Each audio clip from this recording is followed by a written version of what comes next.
સ્થાનિક સ્વરાજ્યની ચૂંટણીના મતદાન પહેલા હવે ગણતરીના દિવસો જ બાકી છે, ત્યારે ભાવનગરના પાલીતાણામાં ભાજપના ઉમેદવારોનો ઉત્સાહ વધારવા માટે કેન્દ્રીય મંત્રી માંડવિયા પહોંચ્યા હતા।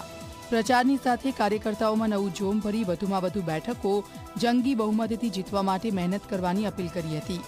સ્થાનિક સ્વરાજ્યની ચૂંટણીમાં સ્થાનિક આંતરિક વિવાદને ભૂલી જઈને ચૂંટણી પ્રચારમાં ઉમેદવારોને જંગી જીત અપાવવા અપીલ કરી હતી, તેમજ મતદારોને પોતાના મતાધિકારનો વધુમાં વધુ ઉપયોગ કરી મતદાન કરવા માટે અપીલ કરી। કેન્દ્રીય રાજ્યમંત્રી નીમુબેન બામણિયા પણ સભામાં હાજર રહ્યા હતા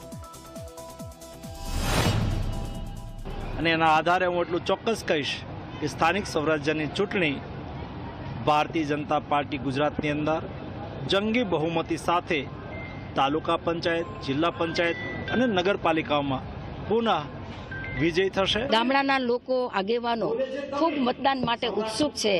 નવી જનરેશન પણ મતદાન માટે ખૂબ જાગૃત છે।